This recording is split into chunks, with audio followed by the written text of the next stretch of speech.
is getting harder.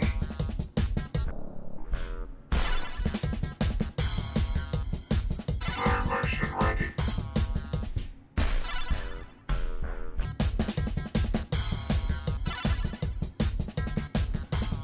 Mission ready.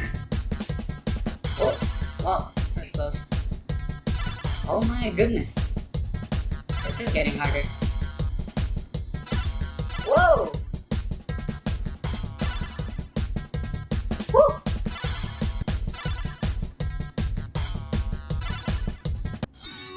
Wow!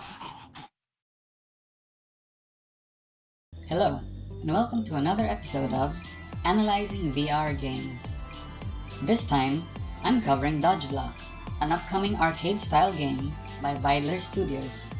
Just as a disclaimer, I am currently playing an early access version that was given to me by the developer. Now, this does not and should not mean that my thoughts on the game will be changed in any way, shape, or form. As always, I try to provide my unfiltered, honest opinion on the game and the experience. So, right off the bat, one thing that I really like about this game already is just how quickly it loads.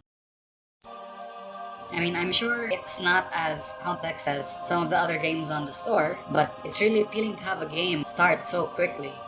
That's kind of the point of Oculus Go. It is the fastest, lowest friction way to get into VR. Another thing that immediately strikes me as I load up this game is just how crisp the resolution is. Again, a big factor of that is simply the art style. It's very simple, very low poly. It's basically just a bunch of Tetris blocks with a neon glow for a border. But the simple art style combined with a really high level of clarity is really appealing to me. On the other hand, at least with the UI, especially the text, but really everything on these menus, there seems to be a lot of aliasing, which might be caused by either just a complete lack of anti-aliasing, or it's being rendered at a higher resolution and then scaled down to fit the windows of these UI panels. In either case, as a beta product, it's a very easy fix for the developer. Basically, for every piece of text, for every bit of the UI that does not change, they should all be pre-rendered offline as textures at the exact resolution that it will be presented in VR. Everything that might change, like text, but then will be static when it's displayed, should still be rendered during a loading screen or during the try again screen. That should fix a big part of the aliasing that you see on the UI. That should be 90 to 95% good already. Now, if the developer wanted to take it one step further and really sharpen the visuals of the UI, he can basically put the entire menu on a cylindrical time warp layer. Now, the core gameplay loop is incredibly simple. It's more or less an endless runner, or in this case an endless flyer, where you go through the rings and avoid obstacles.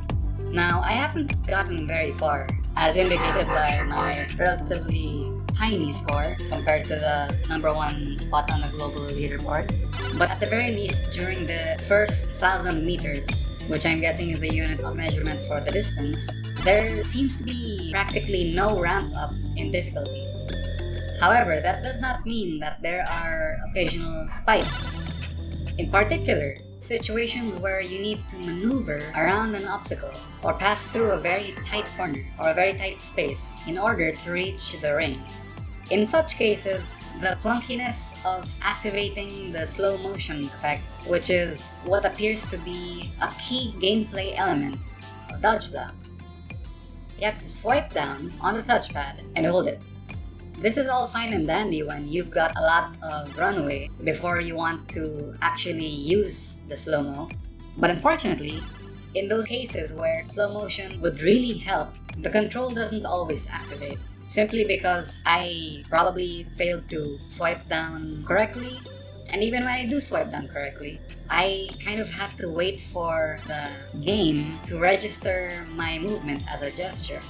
So that sort of variance in how the slow motion feature gets activated makes it a little bit unreliable. And if I would make a suggestion, it would be to map the activation instead to the click of the touchpad, instead of swiping down. As much as possible, gestures shouldn't be attached to latency-sensitive actions like activating slow motion. Now once you do have it activated, I find it interesting that you can control the speed of the slow motion by dragging your thumb up and down the touchpad. However, so far, I haven't seen a situation in the gameplay where this would be useful. On top of this, the default speed when you finish swiping down is stop. And I also can't find a reason for you to want to completely stop as opposed to moving slower but still forward. To make it simpler for most users, the slow motion feature should probably just be mapped to the click of any part of the touchpad. While interesting, the ability to control the rate of slowness just isn't that useful from what I've seen. So it would be better to just remove that entirely in exchange for making its main purpose more consistent, reliable, and user-friendly. One UI element that should probably be added to the game is the player's HP, or the number of hits they can take before their run is over. I only found out through experiencing it that getting hit once does not immediately kill you. You have basically 3 lives in the middle of a run, and the game should show that. I really like how you basically point with your controller where you want to fly, which happens to let you look around independently of where you're moving. Now one thing I don't like about the mechanics is the turbo feature. In terms of how it feels, there's nothing actually wrong with it, but there's frankly no reason to use it at any point in time in the game. See, using the power-up doesn't seem to add tier points. It uses up the same special meter that's necessary for the slow motion, and it makes it harder to maneuver around obstacles. So one bug is, when you use the boost very briefly, it will still trigger the entire length of the sound effect. Also, if you boost when the slow-mo meter is full, there's another audio bug where the slow-mo is ready voice gets triggered. Now one interesting mechanic that I can see spicing up this game would be to reward the player for having quote-unquote close calls. Similar to how the VR game Rush builds up your boost meter as you glide close to the ground, cliffs, trees, or any other obstacles. By rewarding the player for getting close to the obstacles without actually hitting it, the game incentivizes riskier play and would make the core gameplay loop more exciting. Motion ready.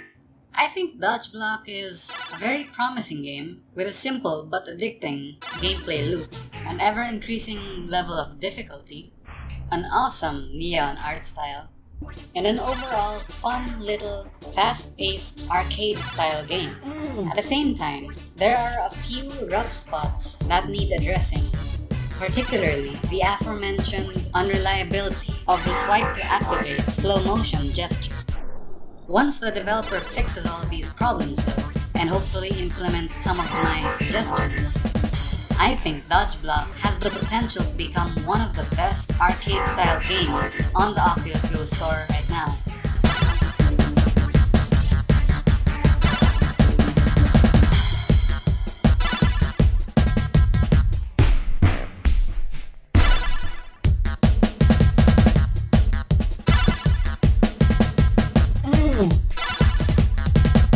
Motion ready.